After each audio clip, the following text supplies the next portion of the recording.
Terima kasih sudah mampir di Tuvlo Channel. Semoga kabar baik senantiasa menyertai Anda semua.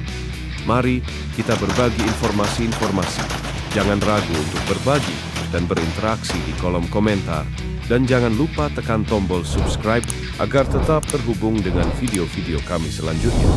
Semoga bermanfaat dan dapat menikmati setiap momen-momennya. Kopassus atau Komando Pasukan Khusus merupakan pasukan elit milik TNI Angkatan Darat yang didirikan pada 16 April 1952. Dikenal pula dengan nama Korps Baret Merah. Prajurit Kopassus memiliki kelebihan jika dibandingkan dengan pasukan elit lainnya di tubuh TNI. Berikut informasi tentang skill yang disegani lawan yang harus dimiliki oleh pasukan Kopassus. 1. Kemampuan bela diri mumpuni. Prajurit Kopassus memiliki kemampuan bela diri yang sangat baik dan sudah tidak perlu diragukan. Bela diri dan piawai dalam berkelahi merupakan keahlian utama yang harus dimiliki prajurit Kopassus. Setidaknya, ada 5 jenis bela diri yang wajib dikuasai para prajurit Kopassus, yakni merpati putih, Yongmo Udo, kungfu, karate, dan tarung derajat.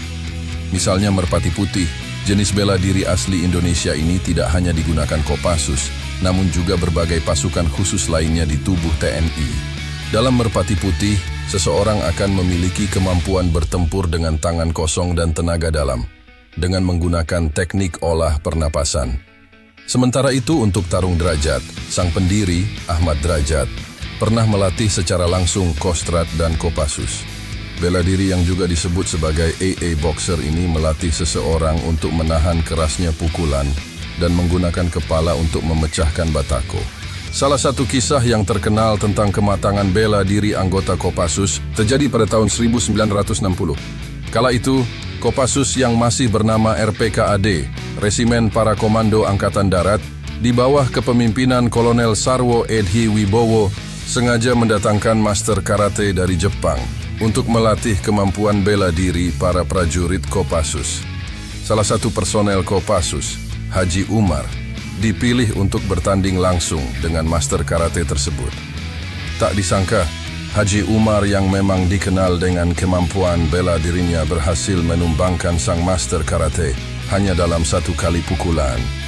Para prajurit Kopassus umumnya memiliki jenis bela diri yang beragam, seperti tarung derajat atau AA Boxer dan karate. 2. Menembak dan memanah. Menembak juga menjadi keahlian wajib prajurit Kopassus. Seorang anggota Kopassus harus memiliki nilai tembak 90 pada 3 sikap, yakni duduk, berdiri, maupun tiarap. Tentunya diimbangi dengan fisik prima yang terus dilatih.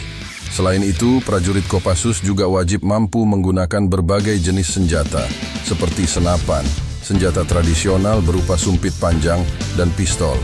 Tidak hanya menembak, keahlian memanah juga bisa menjadi bekal yang baik bagi prajurit. 2 keahlian ini nantinya akan sangat membantu mereka jika berada di tengah pertempuran. 3. Mampu bergerak dengan peralatan minim. Prajurit Kopassus dapat bergerak dan melakukan operasi dalam kondisi apapun, termasuk ketika peralatan sedang minim dan langka. Pasukan Kopassus tidak memerlukan alat penerang jika sedang melakukan operasi di malam hari. Mereka juga bisa menembak dari jarak tertentu dengan akurat, tanpa memerlukan alat keker. Kopassus juga terkenal dengan kebolehannya dalam melakukan operasi senyap di berbagai medan. 4. Terasah dengan latihan yang sangat berat. Ditempa dengan latihan yang sangat berat, prajurit Kopassus semakin terasah dengan kemampuan luar biasa. Beberapa contoh latihan berat yang dijalani prajurit Kopassus adalah latihan menyelam, latihan dropper, dan latihan bertahan hidup di tengah hutan. Prajurit Kopassus harus mempunyai kemampuan menyelam. Latihan menyelam itu biasanya dilakukan di kolam Tribuana dengan kedalaman 17 meter. Untuk latihan dropper yang juga dikenal sebagai jenis latihan paling ekstrim, prajurit harus merangkak di tempat berlumpur dengan serbuan tembakan dari pelatih. Tujuannya adalah untuk melatih mental dan fisik. Ada latihan survival di tengah hutan yang juga wajib dijalani. Latihan ini membutuhkan kombinasi fisik, mental, dan spiritual prajurit. Dengan perlengkapan dan perbekalan yang sangat minim, prajurit harus sanggup hidup di tengah hutan. Di sisi lain, mereka juga perlu waspada atas segala bahaya yang tengah mengintai. Terakhir, 5. Bertempur di segala medan. Kemampuan yang harus dimiliki oleh prajurit pasukan elit seperti Kopassus adalah dapat bertempur di segala medan perang, baik itu darat, laut maupun udara. Selain itu, mereka juga wajib menguasai berbagai taktik dan teknik ilmu perang khusus demi menunjang keberhasilan bertarung di beragam medan tersebut. Saat mengikuti tahap seleksi, calon anggota mendapatkan pelatihan bertahan hidup di tengah hutan hingga melakukan perjalanan panjang dari Bandung ke Cilacap. Selanjutnya, ada tahap rawa laut yang meliputi latihan pelolosan, pendaratan dengan perahu karet, renang ponco, dan bertahan hidup di laut. Untuk di udara, calon pasukan juga diberi bekal terjun payung. Terima kasih sudah menyaksikan konten kami sampai selesai. Tentu tidaklah sempurna dan masih banyak kekurangannya. Untuk itu, selalu dukung channel ini dengan cara menekan tombol subscribe di bawah agar kami dapat berkembang dan lebih baik lagi. Semoga bermanfaat.